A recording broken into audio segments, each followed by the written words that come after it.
But right now it's time for us to talk about Winston heading back to the Saints with our old friend, the man who's behind the State of the Saints podcast, the one and only TJAY Jones. TJ, good morning to you, brother. How are you? Hey, Ray. How you doing, man? Doing good, bud. Doing good. Great. Doing good. All right, so let's get right to it. How important was it for them to go ahead and lock up Winston like they did, especially after flirting with Deshaun Watson and not being able to get him? Well, this was extremely important for the New Orleans Saints to do this. Number one, the fact that Jameis was still available as the Saints' plan B was nothing short of a miracle. I mean, you don't really see, guys like this with the talent and the upside that he has that, other teams won't flirt with or they don't have a market for. But the fact that, Jameis Winston even agreed to re-sign with the New Orleans Saints after what they seen out of him last season and some of the growth that he had. I just think that is pretty incredible that he's back. I'm excited he's back. I know that he's really working hard. I mean, I've talked to many of his, representatives. They talk about how hard he's been working. Everybody's seen the video. So I think Jameis is going to really try to, make some believers out of some skeptics out there. What did you make of his progress as the starter last year before he got injured? It felt like he started to turn a corner around week 4 and 5, and the offense started to turn a corner as well. Then everything got thrown for a loop once he tore that ACL. What did you make of his progress and his progression as the starting quarterback for the Black and Gold? I liked his progress.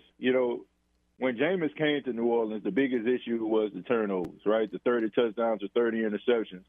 And he had 14 touchdowns and 3 interceptions before he got injured. I mean, so if you're wondering if a guy like this can, hold on to the football and try to cut down on the turnovers, he proved that he could. So to me, I think that he was on the right track. I just think sometimes people just allow that Tampa history that he has to, cloud their judgment and not give him a fair shake. And even some of the good games that he had against, the Green Bay Packers where he threw 5 touchdowns, people kind of minimize that. But I've seen a lot of growth out of Jameis, and I think Saints fans should be excited. I mean, they have a guy that wants to be better, a guy that wants to be here, and he's a leader. So I think that that's a plus, and I think all Saints fans should, embrace this guy. Quarterback is now taken care of. They lose Marcus Williams in free agency as expected, right? $70 million. They can't afford that from the Baltimore Ravens.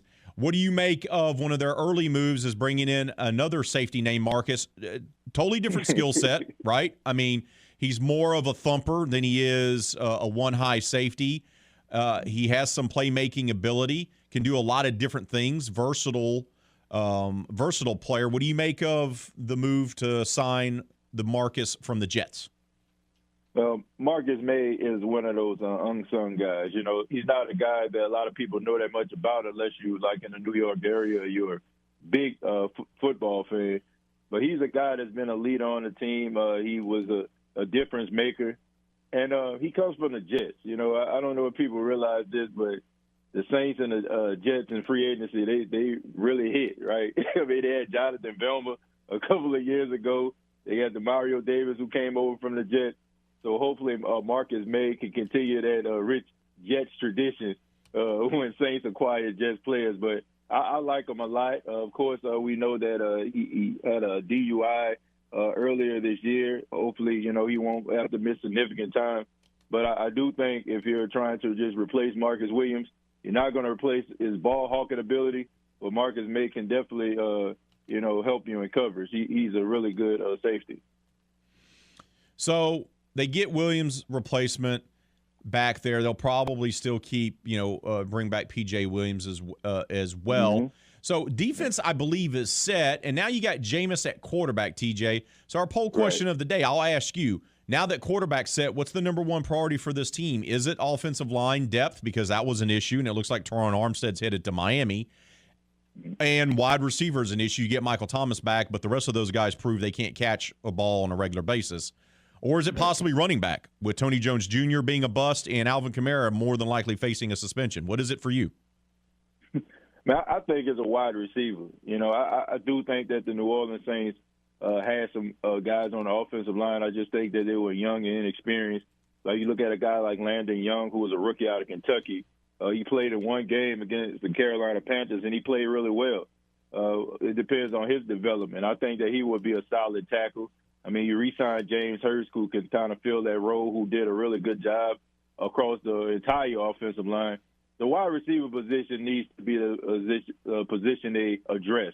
I mean, it's been year after year, Ray, where the New Orleans Saints have not had a number 2 receiver. I mean, Michael Thomas is a special athlete, but he hasn't played football in nearly 2 years. You need somebody that can be that solid number 2. You need somebody that you can count on if something was to happen to Michael Thomas. And I think the New Orleans Saints, I think the biggest issue they had was they took Sean Payton for granted.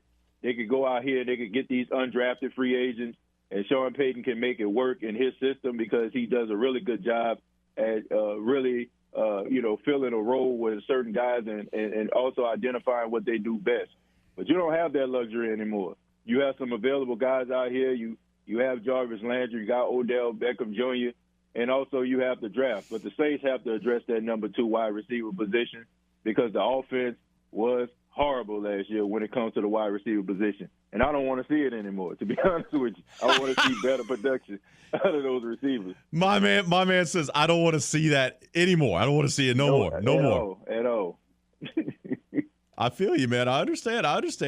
We're talking with TJAY Jones, host of the State of the Saints podcast. He joins us here on RP3 and Company. I agree with you. Like they addressed that with bringing in Emmanuel, but then Michael Thomas was hurt, right? So they never got to have that group together. When I look at this wide receiving core, I see guys who could be very good number 3, number 4, number 5 wide receivers. And last year they were forced to be number 1s and number 2s, and that's just not their skill set. Is it as simple, TJ, as you get Michael Thomas back, that bumps everybody down? You don't have to break the bank on a guy. You just get another reliable pass catcher, and that'll free up Callaway to be a good number 3 or number 4, and Deontay could be that burner for you over the top, and he can be a good number 3, number 4. Is it just that simple of just adding another reliable guy? I don't think it's that simple. I like the way the Saints are structured. You know, I like seeing guys who, are diamonds in the rough. I think Sean Payton, he loves projects. Like, he likes guys who, other teams probably have given up on and say, look, watch what I could do with this guy. But I'm kind of tired of just watching, like, role guys. You have your LeBron James, and you might have your Mike Millers or your guys that he can facilitate a 3-out 2. That's what the Saints have, a bunch of role players. I want to see some guys that can really rise to the occasion, that can really step up. And even though if they, on a depth chart, are ranked as a number 2 receiver, in their mind they're a number 1 receiver. If they're a number 3 receiver, in their mind they're a number 1 receiver. I just think that you have a lot of guys out there that are just happy to be there, and they just kind of fill a role. I would like to see a guy that can do, a multifaceted thing at the wide receiver position, not just running an out route, or you have speed, or you can run this streak route straight down the field. I would like to see a little bit more of, a wide receiver that can do more things than just doing 1 or 2 things, and I think that's what the Saints need to look for. Or, TJ, I'm gonna lower the bar even more than you. How about just having somebody that can catch the ball? Because they didn't have that last year from the tight end group or the wide receiver group. How about just reliable pass catchers? How about if I throw you the football and you're open, you catch it? How about that, bud? Yeah. I know we're talking about the Saints and we're talking about just finding someone to actually catch the football. That's the world we live in now with this franchise. Hey, I agree with you. Like, I definitely agree, and that coincides with what I'm saying. You have guys that can only do limited things. They can't get off man coverage. They can't win the 50-50 ball.